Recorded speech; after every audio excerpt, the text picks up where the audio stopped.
Good morning, नमस्कार दोस्तों, मैं हूं जितेंद्र और आप देख रहे हैं जितेंद्र LLB। दोस्तों आज हम एक टॉपिक को कवर करेंगे, संविदा पर जॉब का पाना या संविदा पर जॉब क्या होती है। यानी कि संविदा शब्द से जो आपको पता चलता होगा कि ये कॉन्ट्रैक्ट बेसिस होता है, यानी कि कॉन्ट्रैक्ट बेसिस जॉब होती हैं।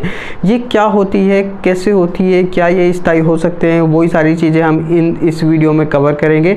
तो वीडियो पर बने रहिए। जो लोग नए हैं वो चैनल को सब्सक्राइब कर लीजिए, साथ में बेल आइकन को प्रेस कर दीजिए। देखिए, सबसे पहली बात आती है कि संविदा शब्द जो है कॉन्ट्रैक्ट की जो जॉबें होती हैं वो कौन से सेक्टर में होती हैं या हो सकती हैं। देखिए, वो गवर्नमेंट सेक्टर में और प्राइवेट सेक्टर में, दोनों सेक्टरों में ये इस प्रकार की जॉबें पाई जाती हैं। अब ये होता क्या है, ये कॉन्ट्रैक्ट बेसिस की जॉब होती है, जैसे कि 6 मंथ का कॉन्ट्रैक्ट हो गया, 1 साल का कॉन्ट्रैक्ट हो गया, 2 साल का कॉन्ट्रैक्ट हो गया या 5 साल का कॉन्ट्रैक्ट हो गया। इसमें जो अगर सपोज बात करें कि गवर्नमेंट कोई जॉब है और वो संविदा यानी कि कॉन्ट्रैक्ट की जॉब है, तो उसमें क्या क्या सुविधाएं दी जाती हैं। देखिए, वो बिल्कुल गवर्नमेंट जॉब की तरह ही होती है। जो सुविधाएं गवर्नमेंट कर्मचारी को मिलती हैं, जिस तरह का काम किसी गवर्नमेंट एम्प्लॉय को मिलता है, गवर्नमेंट कर्मचारी को मिलता है, उसी प्रकार का काम, उसी प्रोफाइल पर काम करना होता है और सैलरी भी लगभग सेम मिल सकती है। ये मैं कह नहीं सकता कि इक्वल सैलरी होगी, सैलरी कॉन्ट्रैक्ट बेसिस में कम होती है। तो इसमें एक तो लॉस ये होता है कि सैलरी कम होती है, बट बेनिफिट जो होते हैं, सारे बेनिफिट वही मिलते हैं जो एक सरकारी कर्मचारी को मिलते हैं।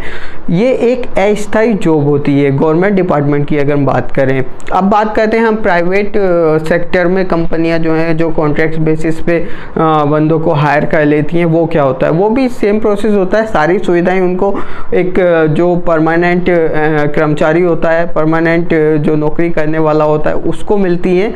वही सारी सुविधाएं इनको संविदा वालों को मिलती हैं। सिर्फ इसमें क्या होता है कि उनका कोई वो टेम्परेरी बेसिस होते हैं। कंपनी उनको एक शॉर्ट नोटिस देके बाहर कर सकती है कभी भी, उसमें अदर फॉर्मेलिटीज़ पूरी नहीं की जाती हैं। तो आपको समझ में आ गया होगा कि कॉन्ट्रैक्ट की जॉब क्या होती है, यानी कि जो संविदा शब्द है उससे उसकी अगर आपको जॉब मिल रही है तो वो जॉब किस तरह की होगी, क्या होगा। तो उसमें जो है सैलरी भी कम होती है, अदर बेनिफिट सभी वही मिलते हैं जो एक नॉर्मल कर्मचारी को या परमानेंट कर्मचारी को दिए जाते हैं। ये एक अस्थायी जॉब होती है। इसमें आपको जब हायर किया जाता है पहले ही बता दिया जाता है कि भैया ये एक कॉन्ट्रैक्ट की जॉब है, आपका 6 महीने का कॉन्ट्रैक्ट है या 1 साल का या 2 साल का या 5 साल का कॉन्ट्रैक्ट है। इसके बाद क्या होता है कि जब वो टाइम पीरियड जो कॉन्ट्रैक्ट का टाइम है वो पूरा हो जाता है, तो उसके बाद क्या ये जॉब रहती है या नहीं, वो कंपनी पर डिपेंड करता है या किसी सरकारी जो विभाग है उस पर डिपेंड करता है कि वो इस कॉन्ट्रैक्ट को आगे रिन्यू करना चाहता है या नहीं चाहता है। अगर वो रिन्यू करता है तो इसको आगे बढ़ा दिया जाता है। मैं आपको बता देता हूँ आपकी नॉलेज के लिए, जो गवर्नमेंट डिपार्टमेंट है वो ईजिली कॉन्ट्रैक्ट को बढ़ा देते हैं, और जो प्राइवेट सेक्टर है वो कभी कभी डिसकंटिन्यू कर देते हैं। यानी कि कॉन्ट्रैक्ट को अगर उन्हें नीड नहीं है तो वो डिसकंटिन्यू उसको कर देते हैं, भैया अब हमें आपकी ज़रूरत नहीं है, तो आप अपना कहीं पर जॉब देख लीजिए, एक शॉर्ट नोटिस दे दिया जाता है। दोस्तों इसके बाद बात करते हैं जो गवर्नमेंट डिपार्टमेंट है वो जो ये कॉन्ट्रैक्ट बेसिस पे या संविदा पर जो अपनी वैकेंसी निकालता है और उन बंदों को हायर करता है। क्या इसमें सिर्फ केंद्र सरकार और राज्य सरकार, कौन सी सरकार इनको लेती है। देखिए, जो सेंट्रल गवर्नमेंट की जो जॉबें होती हैं उसमें सेंट्रल गवर्नमेंट का रोल होता है, वो उनको ले लेती है। इसके बाद अगर जो राज्य सरकार स्टेट की जो जॉब होती हैं अगर उनको नीड होती है तो वो कॉन्ट्रैक्ट बेसिस पे उस बंदे को हायर कर लेती हैं। उनका पूरा मतलब एक लिखित में कॉन्ट्रैक्ट होता है जिसको आपको रीड कराया जाता है, आपको समझाया जाता है कि किस तरह की आपका काम होगा, क्या प्रोफाइल होगी, कितनी छुट्टी होगी, कितनी सैलरी होगी, पूरी चीज़ें आपको डिटेल में बताई जाती हैं, और कितने दिन का ये कॉन्ट्रैक्ट है वो भी आपसे साइन कराया जाता है। इसके बाद आपकी मर्जी होती है कि आप उस जॉब को करना चाहते हैं या नहीं करना चाहते।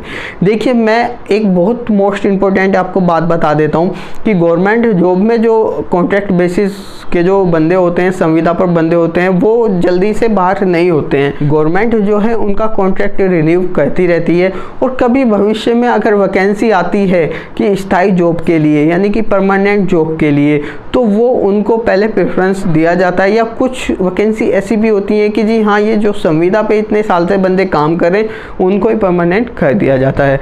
इसके बाद हम प्राइवेट सेक्टर की अगर बात करें तो प्राइवेट सेक्टर में जो कंपनियां होती हैं वो किसी भी कॉन्ट्रैक्ट के बंदे को या थर्ड पार्टी के बंदे को या थर्ड पेरोल पे बंदे को जो लेती हैं वो इतनी आसानी से उसको परमानेंट नहीं करती हैं, क्योंकि परमानेंट करने पर जो है उनको काफ़ी लॉस हो सकता है या लॉस हो जाता है। उनको बहुत सारी फॉर्मेलिटीज़ पूरी करनी होती हैं। अब जो कंपनियां होती हैं वो अगर किसी बंदे को कॉन्ट्रैक्ट पे लेती हैं तो उसको निकालना बहुत ईजी होता है, आसान होता है, शॉर्ट नोटिस के साथ उसको बाहर कर दिया जाता है। ये एक लॉस होता है। और गवर्नमेंट जॉब में अगर आप कॉन्ट्रैक्ट पे काम कर रहे हैं तो उसका एक आपको अदर बेनिफिट मिल सकता है। तो आपको पूरा समझ में आ गया होगा कि संविदा पर जो जॉब होती हैं, नौकरियां होती हैं, कॉन्ट्रैक्ट बेसिस की जो नौकरियां होती हैं वो दोनों सेक्टरों में होती हैं। अगर गवर्नमेंट की बात करें तो दोनों सरकारें, राज्य सरकार और केंद्र सरकारें दोनों ही अपनी भर्तियां निकालती हैं। तो आपको पूरा डिटेल में समझ में आ गया होगा। तो अगर आपको वीडियो अच्छी लगी है तो लाइक कर दीजिए, शेयर कर दीजिए और इस वीडियो को ज़्यादा से ज़्यादा शेयर करिए। अभी जो 10+2 करके या ग्रेजुएशन करके जो बच्चे आ रहे हैं, जॉब सर्च कर रहे हैं, कि उनको पता चल जाए कि कॉन्ट्रैक्ट की जॉबें क्या होती हैं, कॉन्ट्रैक्ट बेसिस जॉबें किस तरह की जॉबें रहती हैं। तो thank you for watching this video.